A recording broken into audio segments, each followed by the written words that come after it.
यह कहानी है लालची सेठ की। भरतपुर नाम के गांव में एक बेहद गरीब, ईमानदार और मेहनती भीखू रहता था। पिछले कई सालों से वह खेती से बहुत परेशान था। मुझे पिछले कई सालों में किसानी में कोई मुनाफा नहीं हो रही है।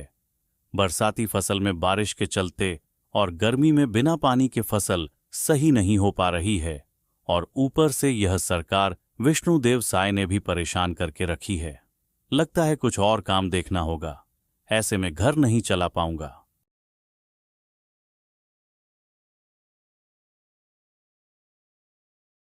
तभी भीखू सोचते सचते बहुत ही दुखी होकर गांव के चौराहे पर जाकर बैठ जाता है और वहीं अपनी परेशानियों के बारे में सोचने लगता है कि अब वह क्या करे। तभी वहां पर एक बुजुर्ग व्यक्ति आता है और उसके पास जाता है और उससे पूछता है। बेटा भीखू, क्या हुआ? तुम बहुत उदास दिख रहे हो। कोई चिंता है?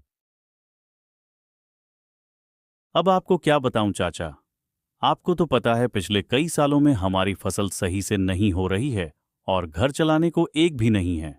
क्या होगा, कुछ समझ नहीं आ रहा।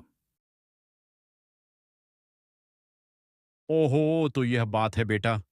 देखो, हमारे गांव में तो अब कोई काम देने की हालत में नहीं है, क्योंकि सब अपने घर की गरीबी में ही फंसे हुए हैं। लेकिन तुम एक काम करो, पास के धमतरी शहर चले जाओ।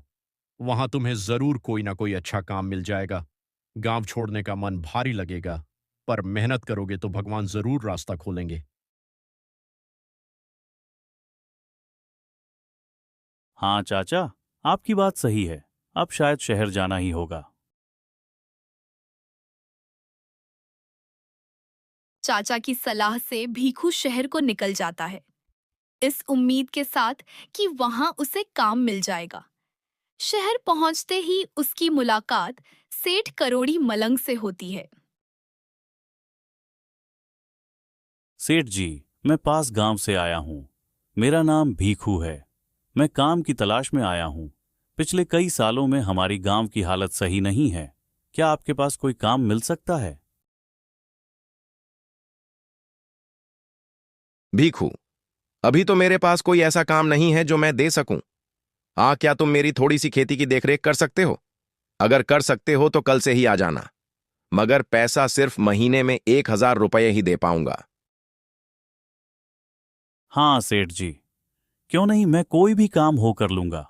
मैं कल से ही काम में आ जाऊंगा। मगर मैं रहूंगा कहाँ? मैं इतना गरीब हूं कि यह किराए पर घर भी नहीं ले सकता। अरे भीखू, तुम उनकी चिंता मत करो। तबेले के पीछे एक फार्म हाउस है, तुम वहां रह लेना। ठीक।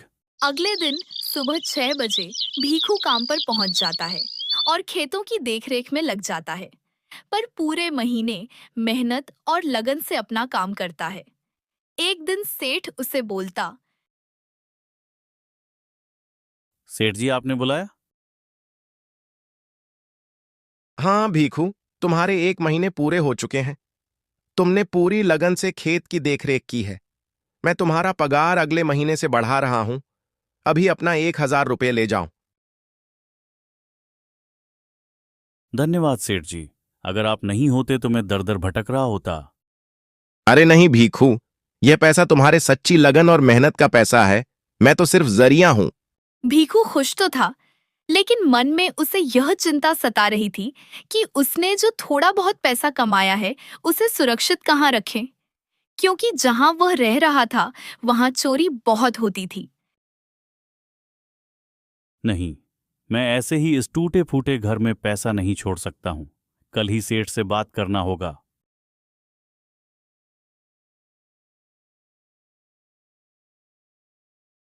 अगली सुबह भीखू दौड़ते हुए सेठ के पास जाता है और अपनी चिंता बताता है। क्या हुआ भीखू? तुम इतने घबराए हुए क्यों हो? सेठ जी, आपको तो पता है आजकल चोरी कितनी हो रही है। मुझे यह डर है कि मैं अपना पैसा कहाँ रखूं। अच्छा भीखू, तुम्हारी बात तो सही है। तुम एक काम करो, तुम सेठ कुंदनमल से मिलो। वो तुम्हारी इन समस्या को जरूर पूरा करेगा। वो पैसा जमा रखने और निकलने का काम करता है। ठीक है सेठ जी, मैं आज ही उनसे मिलता हूं और मेरी जमा की हुई पूंजी उनके पास जमा कर देता हूं। सेठ जी, मैं पास के गांव भरतपुर से यहां काम करने आया हूं। मेरा नाम भीखू है। मैं सेठ करोड़मल के पास काम करता हूं। मुझे अपनी सारी कमाई के पैसे आपके पास कुछ महीने के लिए जमा करवाने हैं। अच्छा, तुम्हें सेठ करोड़मल ने भेजा है? हाँ हाँ, क्यों नहीं। मैं पैसा का लेन देन करता हूं। बताओ कितने पैसा जमा रखना है। सेठ जी, मेरे पास 5,000 रुपए हैं। लालजी कुंदनमल पैसे देखकर मन ही मन बहुत खुश होता है। अरे भीखू, तुमने बहुत सारे पैसे जमा कर लिए हैं। ठीक है, लाओ पैसा दे दो।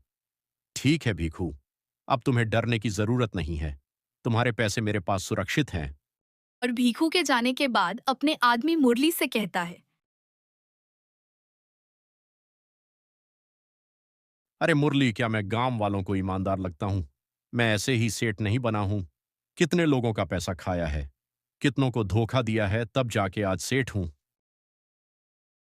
कई महीने निकल जाते हैं और भीखू हर महीने अपनी कमाई कुंदनमल के पास जमा करता रहता है। एक रात उसे अपनी कमाई कुंदनमल के पास जमा करता रहता है।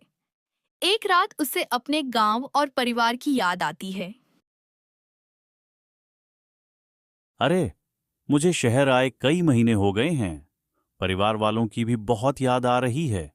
गांव से एक बार होकर आ जाता हूं।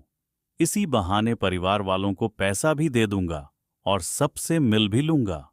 कल ही सेठ कुंदनमल से अपना पैसा ले लेता हूं। अगली सुबह वह बड़ी उम्मीद और खुशी के साथ सेठ कुंदनमल के पास अपना पैसा लेने आता है।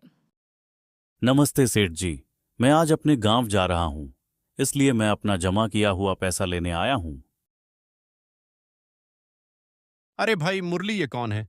मुझे याद नहीं आ रहा है। मैंने तुमको पहचाना नहीं। तुम कौन हो?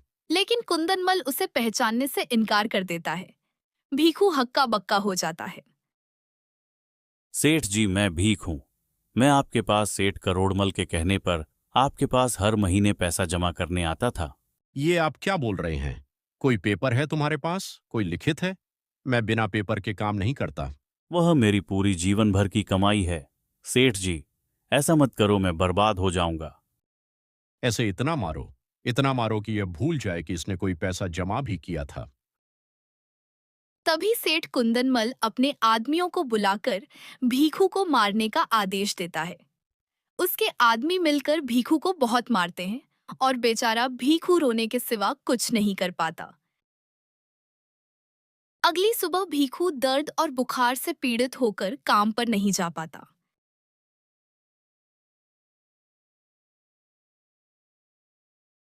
अरे, आज भिखू काम पर नहीं आया है। आज तक ऐसा कभी नहीं हुआ कि बिना बताए काम पर ना आए। जरूर कोई बात होगी। जाके देखता हूं।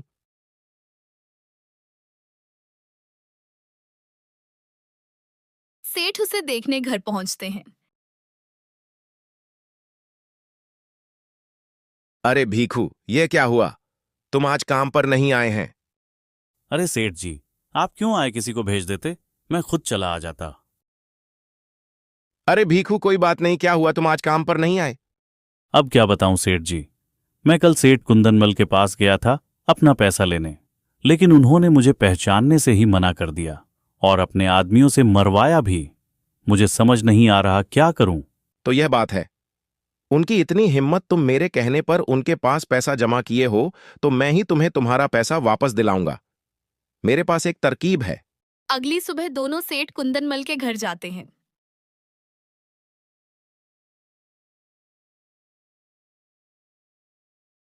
अरे करोड़मल, आप यहां कैसे आ गए हो?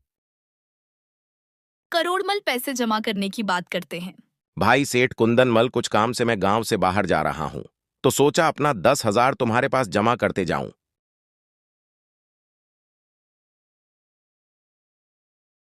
यह सुनकर लालची कुंदनमल मन ही मन बहुत खुश हो जाता है। लेकिन उसे डर भी लगता है कि कहीं भीखू ने उस दिन की बात सेठ को बता ना दी हो। इसी सोच समझ के बीच कुंदनमल तुरंत भीखू के पैसे वापस कर देता है। अरे भाई भीखू, मैंने तुमको उस दिन पहचाना नहीं था।